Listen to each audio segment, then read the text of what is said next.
Hello, my friends. It's great to see you here. Hello. Auntie Bookworm here on this beautiful Sunday evening. Thanks for coming to see this amazing book. And let's start off by acknowledging that I am on the traditional territory of the Mississaugas of Scugog Island, and my presence here is under the Williams Treaty. And I want to ensure that the rights and relationship with the land that First Nations have is respected. So we'll begin our another evening on Indigenous History Month. We're leading up to a nice big day in Canada where we have Indigenous Peoples Day on June 21st. Oh, hi, Mysterian. Yeah, this book is really a lot of fun for kids to get into the idea of what it's like to feel like all different animals. And I'm going to tell you a little bit about the author and about where she's from and how her beliefs got put into this book, and I'll do that at the end. The author's name is Danielle. So that's a pretty cool name, isn't it? And I'll just begin with a little hello to Jack and Sam and Andrea. I don't know if Dad's there too, but our book tonight then, Sometimes I Feel Like a Fox. And like I said, it's by Danielle. Danielle, who you can see is a pretty amazing artist as well as writer. Cool. Such beautiful pictures. This one's published by Groundwood Books, which is part of Anansi Press. Sometimes I feel like a fox. I'd like to read the dedication tonight, and this book is dedicated to Owen, she says, "You will always be my little dear." And then it's also dedicated to thousands of Métis and Indigenous children who grew up never knowing their totem animal.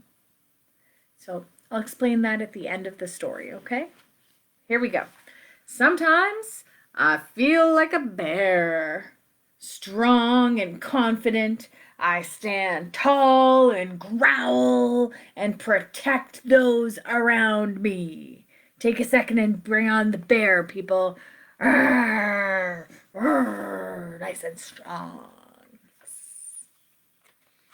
Okay, sometimes I feel like a deer. Sensitive and kind, I listen to sounds in the distance and prance throughout the forest. All right, so the deer is so different from the bear, right?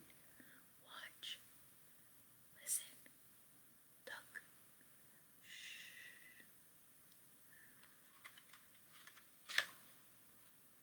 Shh.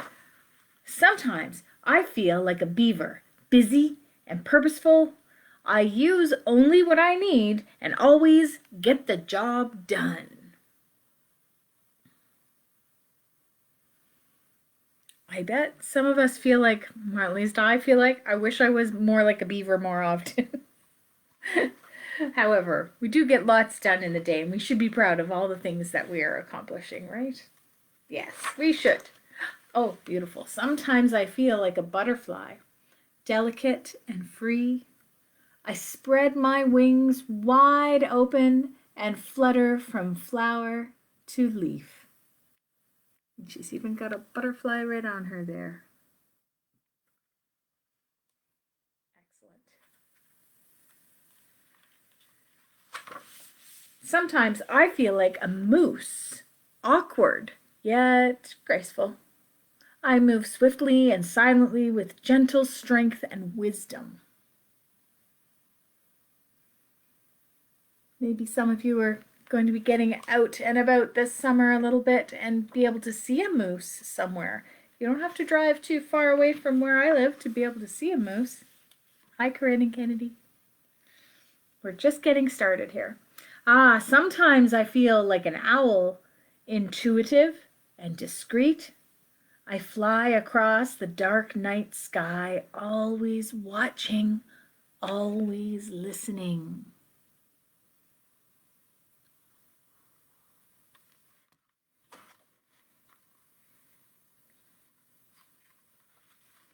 Sometimes I feel like a rabbit, quick and alert. I like to eat my carrots and leap into new adventures.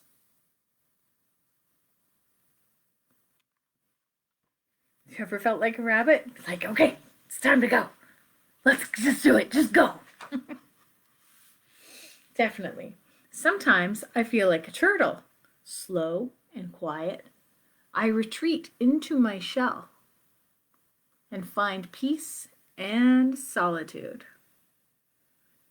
Yeah, kind of the opposite of rabbit feelings, right? Where you're just like, okay, had enough of the rest of the world. I'm just gonna take a little time. That's awesome. Oh, I love to do this sound. Maybe you can do it with me. Sometimes I feel like a wolf, intelligent and loyal. I surround myself with family and howl into the moonlight. Ready? Howl! Oh, oh, oh! Yeah, we've heard that owls like to stay in their pack, surrounded with their family. And they really do stick together, don't they? And they help each other out. Ooh, ooh. Sometimes I feel like a porcupine. Innocent and curious, I have a big imagination and know how to protect myself.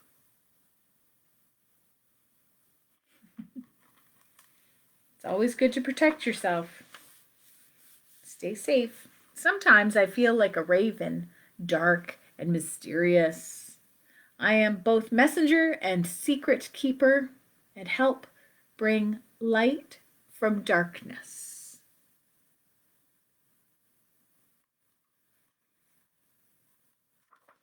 Sometimes I feel like a fox, shy and sharp.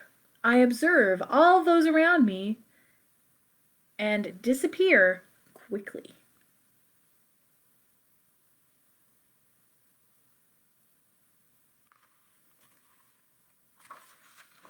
Now, there's a picture showing all the different ones we had in the book. How many was that then?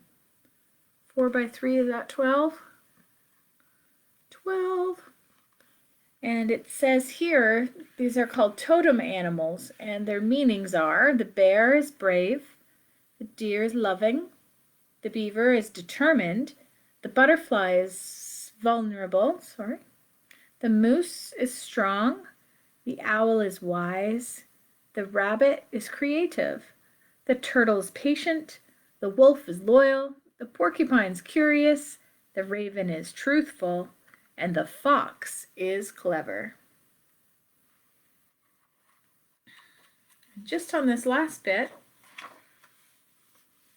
you see, I think that's a self-portrait. It doesn't say it there, but I get the feeling that it is. Let me tell you the author's note. The word totem, or doodem in Anishnaabe, means clan. In the Anishnaabe tradition, everyone belongs to an animal clan, which is decided at birth and is usually the same as their fathers.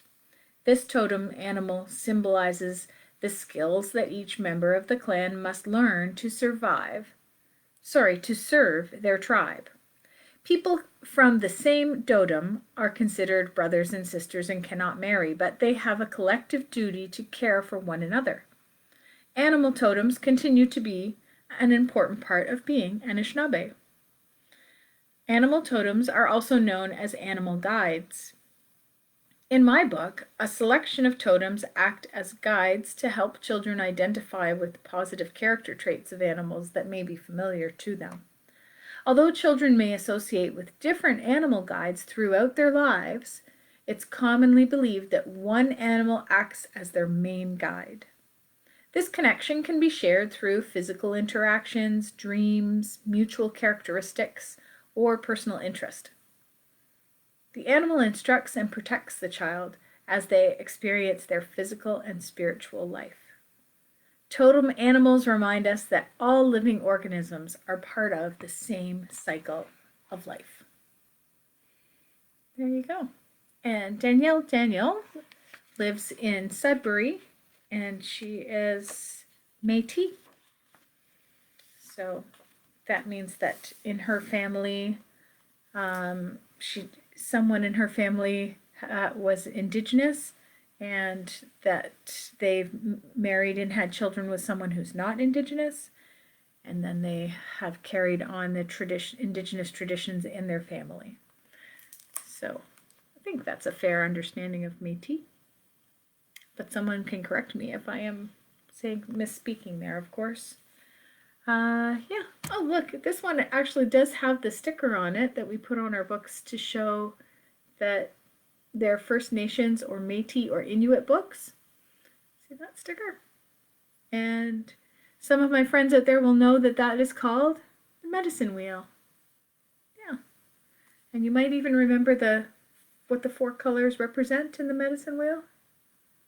Well, we can talk about that another time. We've done lots tonight remember it's Indigenous History Month in June, and we have June 21st as Indigenous Peoples Day in Canada. So we're looking forward to celebrating that. All right, guys. Oh, Kennedy said she read this in grade 2 and 3. Yeah, it is a great book. I really like, of course I love animals. You've got the feeling of that from all my puppets and everything that I do here, and just having raised the butterflies and my pets and everything, and I'm out observing nature as much as I can. Today I saw a kingfisher, which was really awesome. I don't see those very often where I am. And yeah, I just think that our relationship with animals is really important. So I'm very glad to have shared that with you tonight. Thanks for being here, everybody. And I want you to have a wonderful evening or day if you're watching this later. And please take care of yourselves. And don't forget, brush your teeth. All right. That's all for now. Bye.